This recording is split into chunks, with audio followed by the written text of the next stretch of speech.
다윗 시대에 3년 동안 흉년이 들었습니다.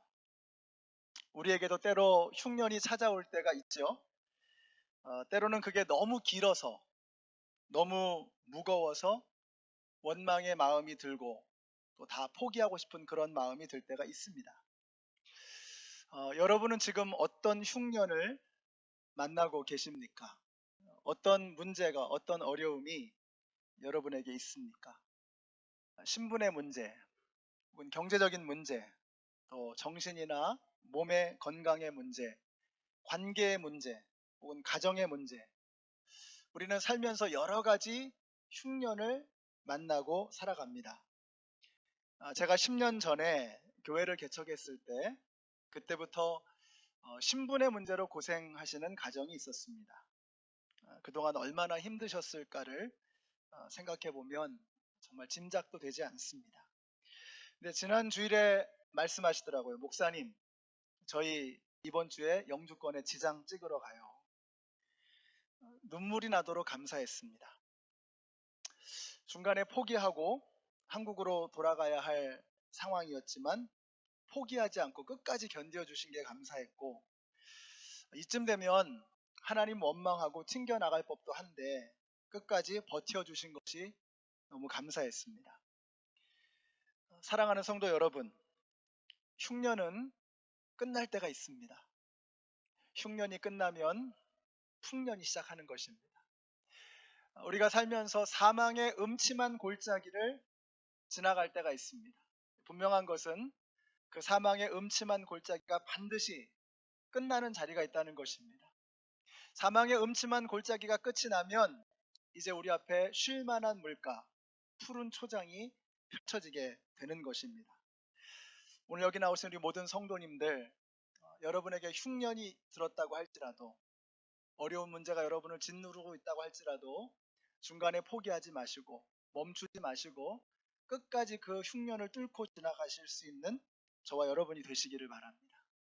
오늘 말씀은 흉년이 끝나는 그 시점부터 시작이 됩니다. 어떻게 흉년이 끝나게 되었는가? 오늘 본문의 8절에 보니까 흉년 때문에 희생된 사람들이 있었습니다. 21장 8절에 보시면은요, 이 흉년 때문에 죽어야만 했던 사람들이 있는데, 그것은 사울의 첩 리스바에게서 난 두 아들, 그리고 사울의 딸 메랍에게서 난 5명의 아들들이었습니다. 그림을 한번 보실까요?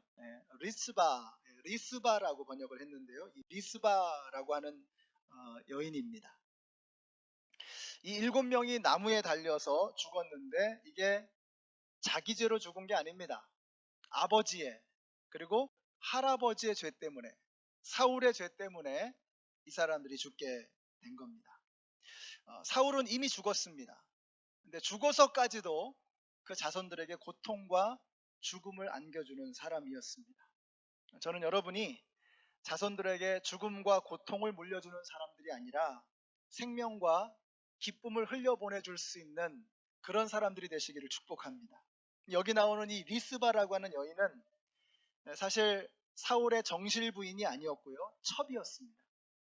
당시에 첩이라고 하면 기능적으로만 존재하는 겁니다. 물건 취급을 당하는 그런 사람이라는 뜻입니다. 첩에게는 선택할 힘이 없습니다. 근데 사울의 첩이었던 그녀를 나중에는 사울의 신하 아브넬이 범하게 됩니다. 왕의 여인을 범했다는 말은 왕의 권세를 내가 취했다라는 뜻이죠. 그러니까 아브넬에게 있어서 이 리스바를 취한 것은, 리스바라고 하는 이 여인은 사람이 아니라 내가 수집해야 할 트로피에 지나지 않았던 것입니다. 자, 그런데 이제는 흉년이 들었다고 해가지고 자식들을 내어놓으라는 겁니다. 또다시 그녀는 아무런 저항을 할 수가 없었을 겁니다. 그리고 자신의 유일한 희망이었던, 자신의 생명보다도 더 소중했던 그 두 아들들을 힘없이 내어놓아야만 했습니다. 자식들을 살리기 위해서 그녀는 이번에도 아무것도 할 수 없는, 어떤 저항도 할 수 없는 무기력한 사람이었습니다. 그 여인의 마음이, 자식을 내어주어야 하는 그 어미의 마음이 어떻게 갈기갈기 찢겨졌을까? 아까 보신 그 그림을 다시 한번 보실까요? 이 그림에서 여러분 한번 쭉 보시면 쭉 내려봐 주세요. 그 다음에 이 그림을 보시면 이 리스바라고 하는 여인의 아픔이 이렇게 좀 느껴지지요. 그러나 리스바는 여기서 주저앉지 않습니다. 이게 어머니의 힘인 것 같아요. 자식의 목숨을 지켜줄 수는 없었습니다. 그러나 들짐승들로부터 자식들의 시신이 훼손되는 일은 막아야겠다고 생각한 겁니다. 그래서 자식들이 나무에 매달려 죽은 그날부터 리스바는 그 자리를 떠날 수 없었습니다. 이스라엘의 밤은 살을 애는 것처럼 춥고 낮에는 떼약볕 때문에 엄청나게 끓는 그런 더운 날씨입니다. 요즘 날씨가 좀 그런 것 같아요. 낮에는 막 어쩔 때는 에어컨을 틀어야 될 정도로 덥고 또 밤에는 막 얼음이 얼 정도로 춥잖아요. 학자들은 이게 짧게는 한 달에서 길게는 6개월까지도 이렇게 했을 것이라고 생각을 하고 있습니다. 그 추운 날씨, 뜨거운 날씨를 버티면서 자식들의 시신이 훼손되는 것을 막기 위해서 저렇게 싸우고 있는 그 모습을 우리가 보게 됩니다. 그리고 나서 마침내 이 여인의 이 모습. 근데 우리 이 리스바의 모습을 보면서 저는 우리 부모님들의 모습이 생각이 납니다. 우리 부모님들은 정말 자식들을 지키는 전사들이십니다. 우리 부모님들은 자식들을 지키기 위해서라면 목숨을 아끼지 않는 용사들이십니다. 전쟁터 같은 이 세상에서 자식들을 위해서 싸우시느라고 아버지들은 등이 휘고 어머니들은 손이 망가집니다. 자식들을 위해서라면 자신의 목숨도 아까워하지 않으십니다. 자식들을 위해서 한없는 눈물을 흘리시고 자식들이 잘 되는 일이라면 어떤 일이라도 물불 가리지 않으십니다. 우리 부모님들은 전사들이십니다. 여러분, 이스라엘의 땅에 흉년을 끝내고 평화를 가져온 사람, 그것은 다윗도 아니고 힘센 군대 장관 요압도 아니고 이름 없는 한 여인. 오늘 이 설교가 아니었다면 여러분 이 이름을 기억조차 못하셨을 겁니다. 리스바가 뭔가. 그런데 바로 이 여인, 어떤 저항도 할 수 없었던 이 힘없는 여인으로 인해서 이스라엘의 3년 기근, 3년 흉년, 3년간의 가뭄은 끝을 맺게 되는 것입니다. 저는 리스바를 보면서 우리 부모님들의 모습을 생각하고 또 하나는 우리 그리스도인들의 모습을 생각합니다. 그리스도인은 이 세상에 평화와 기쁨을 가져오는 사람들입니다. 저는 여러분들이 그런 사람들이 되시기를 바랍니다. 여러분은 어떤 사람이십니까? 여러분은 평화를 가져오는 피스메이커이십니까? 아니면 문제를 가져오는 트러블 메이커이십니까?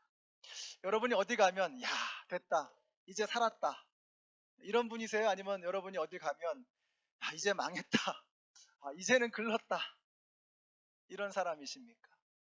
우리 그리스도인들은 어떤 사람들인가?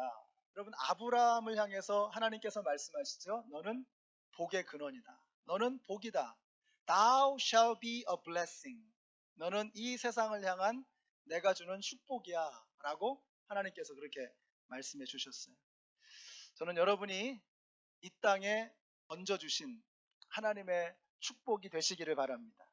오늘 저희들에게 정말 아름다운 찬양을 들려주신 우리 송파 구립합창단, 이제 일주일 동안 이달 말까지 이제 미주 지역을 도시고 캐나다까지 이렇게 가신다는 말씀 들었습니다. 저는 여러분이 밟는 땅마다, 여러분이 가시는 곳곳마다 여러분 때문에 하나님의 복이 임하게 되시기를 축복합니다. 그게 우리 하나님께서 이 미주 지역에 여러분을 보내주신 이유라고 생각해요. 그 아름다운 찬양을 통해서 지친 이민자들의 마음을 위로해 주시고 그 상처 입은 심령을 치유하는 그런 회복의 역사가 여러분 때문에 일어나게 되시기를 축복합니다. 우리 사랑하는 연합장로교회 성도 여러분, 이번 한 주 여러분이 이 땅에 주시는 하나님의 축복으로 살아가십시오. 하나님께서 여러분을 통해서 이 땅에 복을 주시는 그런 은혜가 여러분 때문에 일어나게 되시기를 바랍니다. 여러분이 메릴랜드의 축복입니다. 여러분이 버지니아의 축복입니다. 우리 교회 이제 웨스트 버지니아에서 오시는 분도 계시는데 여러분이 웨스트 버지니아의 축복이시고 여러분이 텍사스의 갑부가 아니라 축복이시고 송파구의 축복이시고 우리 모두가 그리스도인으로 산다는 것은 이 땅의 재앙이 아니라 이 땅에 주신 하나님의 축복으로 사는 것입니다. 그래서 한번 우리 옆에 계신 분들에게 이렇게 한번 말씀해 주세요. 당신은 송파구의 축복입니다. 당신은 메릴랜드의 축복입니다. 웨스트 버지니아, 또 버지니아, 텍사스의 축복이십니다. 한번 말씀해 주세요. 여러분이 그런 이 땅의 복덩어리로 살아가는 것, 이게 바로 그리스도인들에게 주신 사명인 줄로 믿습니다. 자, 우리 이 리스바가 가정을 지킨 여전사였다면 15절부터 나오는 이 명단을 보시면 여기는 이스라엘을 승리로 이끌어준 용사들의 이름이 등장합니다. 오늘 이들에게서 승리의 비결을 좀 배워보려고 합니다. 어떻게 하면 승리할 수 있을까? 손자병법에 보면 승리하는 군대는 승리해놓고 싸운다는 거예요. 근데 패배하는 군대는 싸우면서 승리하려고 한다는 거죠. 우리 이순신 장군이 백전백승을 거뒀잖아요. 절대로 지는 싸움 하지 않습니다. 이길 수 있는 여건과 조건을 다 만들어 놓고 그러고 싸우는 거죠. 왜냐하면 이건 전쟁이기 때문에. 전쟁에서 지면 죽잖아요. 전쟁은 장난이 아닙니다. 그래서 우리가 전쟁에 임할 때는요, 이기는 싸움을 싸워야 됩니다. 어떻게 하면 이기는 전쟁, 이기는 군대가 되어질 수 있는가? 첫째로 여기 보시니까 15절 보세요. 15절. 이 15절에 보니까 다윗이 몹시 지쳤다고 했습니다. 왜 지쳤을까? 여러분 15절에 앞에 보시면은 블레셋과 이스라엘 사이에 다시 전쟁이 일어나서 라고 했어요. 또 18절에 보시면 그 뒤에 다시 곱에서 전쟁이 일어났다. 19절에 또 곱에서 전쟁이 일어났다. 20절에 또 가드에서 전쟁이 벌어졌다. 이게 무슨 말이냐? 지겹도록 전쟁이 끊이지 않고 계속 온다는 것입니다. 날씨가 풀리면 이제 바닷가에 가실 텐데 바닷가에 가면은 이제 파도가 보이죠? 파도가 멈추는 거 보셨어요? 바다가 존재하는 한 파도는 멈추지 않습니다. 그 파도는 똑같은 모양이 하나도 없어요. 죄다 다른 모양의 파도가 끊임없이 몰려오는 거예요. 여러분, 바다가 존재하는 한 파도는 멈추지 않는 겁니다. 우리가 이 땅을 살아가는 한, 이 땅에서 우리가 만날 전쟁은 끝나지 않습니다. 아, 주님, 저는 좀 파도가 멈추게 해주세요. 저는 좀 전쟁 좀 끝나게 해주세요. 여러분, 기도 잘 하셔야 돼요. 우리가 숨 쉬고 살아가는 한 전쟁은 끝날 수 없는 거예요. 그러니까 괜히 그냥 주님 전쟁이 끝나게 해주세요. 이런 기도 하시면 안 돼요. 우리가 이 땅에 숨 쉬고 살아간다면 전쟁은, 파도는 멈추지 않습니다. 자, 그렇게 파도가 끊임없이 밀어닥치다 보니까 지치는 거예요. 다윗이 지쳤습니다. 그래서 15절 끝에서 다윗이 몹시 지쳤을 때라고 했습니다. 저는 이런 말씀 이렇게 묵상하면 왜 그렇게 은혜가 되는지, 다윗도 지칠 수 있구나. 나도 지쳐도 되는 거구나. 지친다고 하는 연약한 모습을 보여줘도 괜찮은 거구나. 이런 생각이 드니까 너무 이렇게 위로가 되는 거예요. 여러분, 우리가 승리하는 사람이 되려면 자신의 연약함을 인정할 줄 알아야 합니다. 내가 얼마나 쉽게 상처받는 사람인가, 얼마나 쉽게 지치는 사람인가, 얼마나 연약한 존재인가, 이거 인정하지 않고 숨기고 감추고 나는 괜찮아, 나는 멀쩡해. 우리 목장에서 기도 제목 나누다 보면 저는 기도 제목 없습니다. 다 좋습니다. 다 좋은 사람이 어디 있어요? 그거 진실이 아닙니다. 그러다가 꺾어지면 큰일 나는 거예요. 부러지기 전에 휘어져 있을 때 그걸 바로잡을 수 있어야 됩니다. 그래서 여러분의 연약함을 인정하십시오. 내가 연약한 존재라는 거, 내가 지쳤다는 거, 그거 나누고 또 그것을, 그런 마음을 다른 사람들과 함께 이렇게 표현하는 것 괜찮습니다. 다윗도 지쳤거든요. 엘리야도 지쳤습니다. 바울도 지쳤습니다. 심지어는 예수님도 지치셨더라고요. 우물가에 가서 털퍼덕 주저앉고 물 한 잔 달라고. 예수님 지치신 거예요. 하도 피곤하시니까 배에서 이렇게 주무시잖아요. 너무 지치신 거죠. 피곤한 거죠. 우리 예수님도 힘드셨습니다. 그래서 때로는 조용한 곳에 물러가셔서 이렇게 쉬어야 하는 그런 시간이 예수님에게도 필요했어요. 여러분에게 쉼을 주시는 예수님을 만나시기를 바랍니다. 우리 예수님 뭐라고 얘기하셨어요? 수고하고 무거운 짐진 자들아 다 내게로 오라. 내가 너희를 쉬게 하리라. 그러니까 예수님은 인간을 바라보실 때 수고하고 무거운 짐을 진 존재들이구나 하는 것을 예수님이 아셨던 거예요. 우리 예수님이 우리가 힘든 거 아십니다.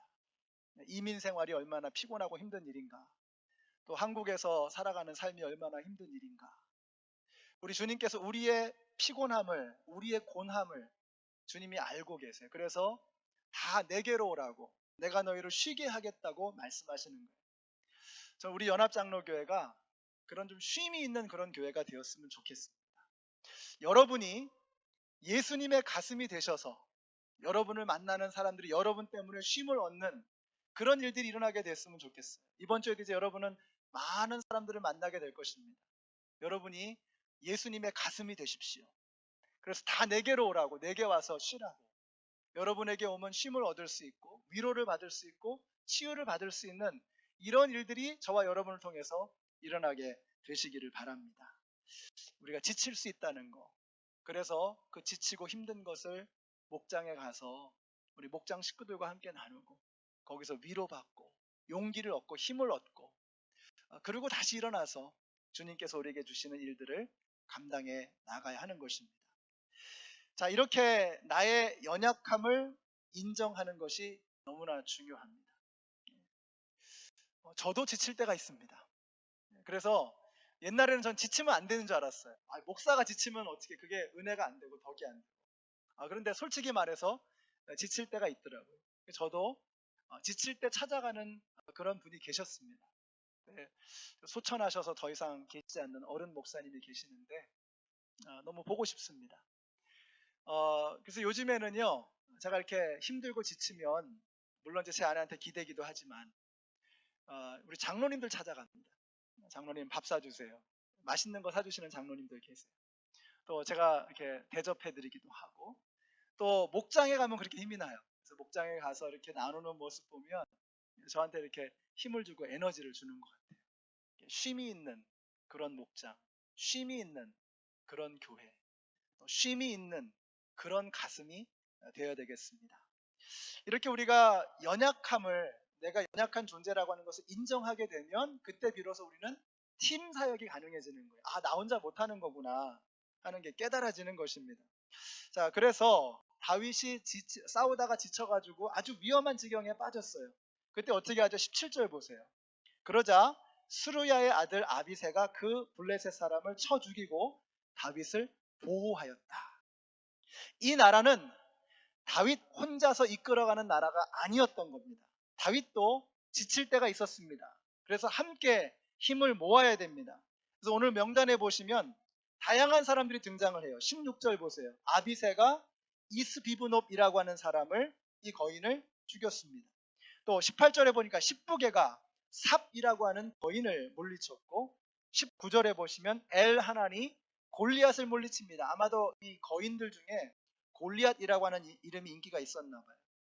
자, 그러니까 이 나라는 다윗이라고 하는 이 슈퍼파워 혼자서 이끌어가고 경영해 나가는 나라가 아니었던 겁니다. 이 나라는 다윗과 함께 많은 용사들이 있었어요. 그들이 서로 구해주면서 격려하면서 힘을 합치면서 이 나라를 함께 승리로 이끌어갈 수 있었던 것입니다. 사랑하는 성도 여러분, 주님의 일은 혼자 못합니다. 혼자 하면 오래 못 가요. 그래서 혼자 가면 빨리 가고 함께 가면 멀리 간다. 함께 가면 끝까지 갈 수 있어요. 주님의 일은 혼자 하는 것이 아니고 함께 하는 것입니다. 혼자 하면 힘들지만 함께 하면 힘이 되는 거죠. 오늘 우리가 뭐 하는 날이죠? 청소하는 날이잖아요. 제가 이렇게 보니까 청소도 맨날 하는 분들만 해요. 대청소한다 그래도 맨날 하시는 분들만 해. 그러니까 제가 이게 맨날 하시는 분들이 점점 지쳐가는 걸 봐요. 그러면 안 돼요. 함께 해야 됩니다. 청소라는 게 뭐 그렇게 재미난 일이겠습니까? 근데 같이 하면 재밌어요. 같이 하면 땀나고 의미가 있고 보람이 있고 즐거움이 있습니다. 함께 해주시기를 부탁을 드립니다. 혼자 하면 힘들고 재미없지만, 보링하지만, 지루하지만 같이 하면 재미있고 즐겁습니다. 주님의 일은 혼자 하는 거 아니에요. 같이 해야 되는 것입니다. 여기서 재미난 영상을 좀 하나 보려고 합니다. 자, 여기 보시면 이게 에어버스 A380이라고 합니다. 이게 550명을 태울 수 있는 지구상에 존재하는 가장 큰 여객기라고 그래요. 자, 이거를 50명의 사람이 끌 수 있을까 없을까? 이 무게가 5,500톤, 1,200만 파운드. 이게 짐작이 안 가죠. 그러니까 50명이니까 한 사람 앞에 100톤씩 끌어야 되는 거예요. 무게로 환산하자면. 자, 이게 될까요, 안 될까요? 이게 무한도전이래요, 무한도전. 자, 이거 제가 유튜브에서 이 영상 봤는데 아주 놀랐습니다.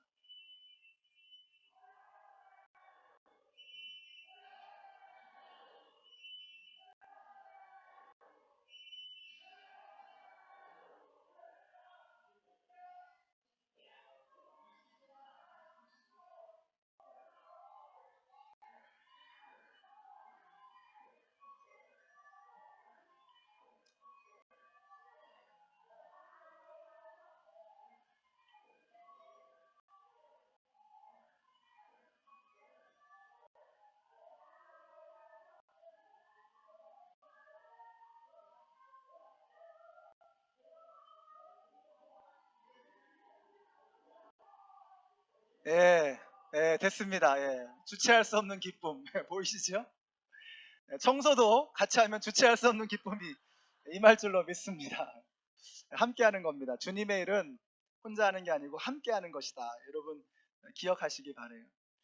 자, 마지막으로 우리가 승리하는 군대가 되려면 전쟁을 치르는데 전쟁은 무기로 하는 것이 아니라 믿음으로 하는 것입니다. 블레셋과의 전쟁은 애초부터 이길 수 없는 전쟁이었습니다. 숫자도 무기도 용사들의 덩치도 압도적입니다. 이길 수가 없는 전쟁이에요. 오늘 말씀에도 보니까 거인이라고 하는 단어가 5번이 나오고요. 창의 무게가 300세겔이다. 창자루가 배틀 앞다리 같았다. 손가락 발가락이 24개다. 이게 전부 무슨 얘기를 하고 싶은 거냐? 겁주는 얘기입니다. 그러니까 게임이 안 된다는 거예요. 이 싸움은 싸워서 이길 수 있는 싸움이 아니라는 거예요. 마치 다윗과 골리앗의 싸움처럼 이건 상대가 되지 않는 게임이라는 거예요. 이길 수 없는 싸움이라는 거예요. 근데 어떻게 결론이 나죠? 22절 말씀 마지막 절, 우리 22절 같이 읽습니다. 시작. 이 네 사람은 모두 가드에서 태어난 거인족의 자손인데 다윗과 그 부하들에게 모두 죽었다. 모두 죽었다는 말씀으로 끝이 납니다. 이스라엘은 무기도 변변치 않습니다. 거인도 없어요. 숫자도 적습니다.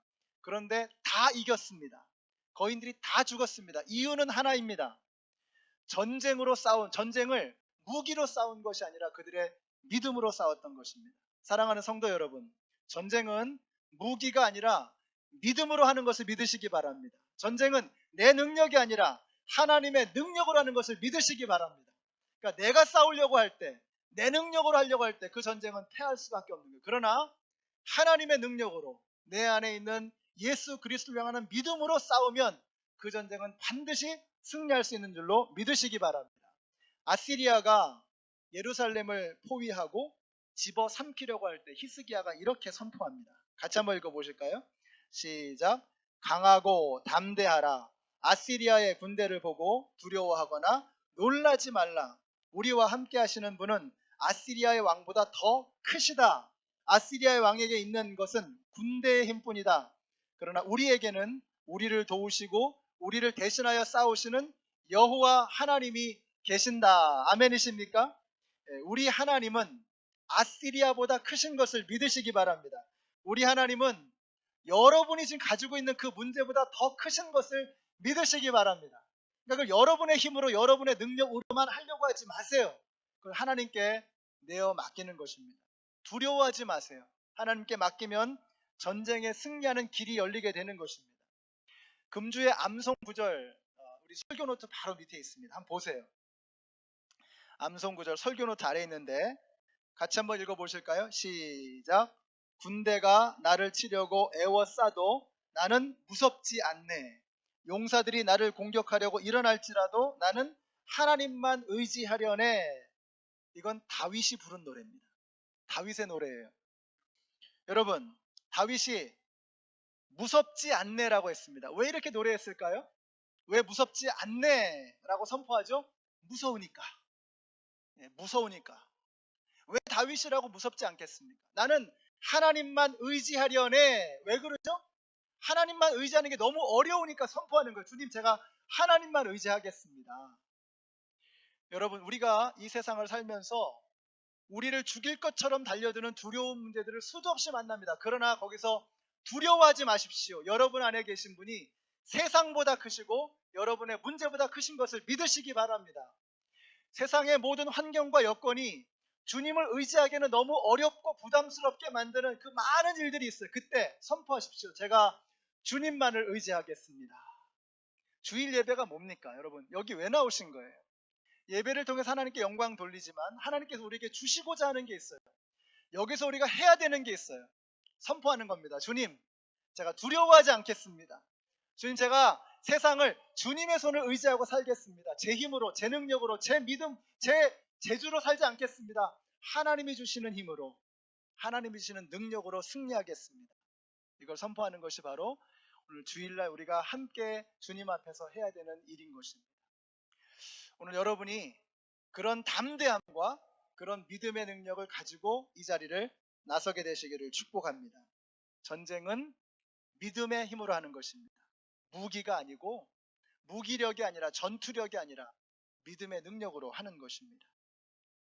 사랑하는 성도 여러분, 두려울 때 예수를 바라보십시오. 피곤하고 지칠 때 예수를 붙드십시오. 그리고 예수 그리스도의 피로 우리 하나가 되십시다. 그래서 좀 보였으면 좋겠어요.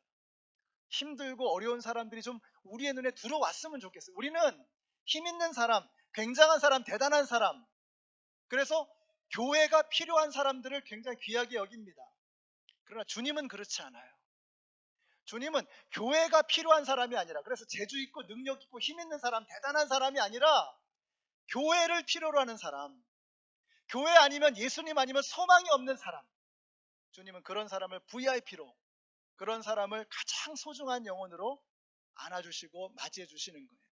우리 그런 교회가 됐으면 좋겠어요. 좀 보였으면 좋겠어요. 이렇게 힘들고 어려운 사람들이 눈에 들어왔으면 좋겠어요. 그래서 우리가 예수님의 피로 하나가 되어져서 군대는 혼자가 아니라 함께 하는 것이구나, 전쟁은 함께 싸워야 되는 것이구나, 예수님의 안에서 예수님을 바라보면서 예수님의 피로 일어설 수 있는, 그래서 반드시 승리를 거두는 우리 모두가 되시기를 예수님의 이름으로 축원합니다. 기도하겠습니다. 사랑의 하나님, 끊임없이 밀려오는 파도와 같은 문제와 전쟁 때문에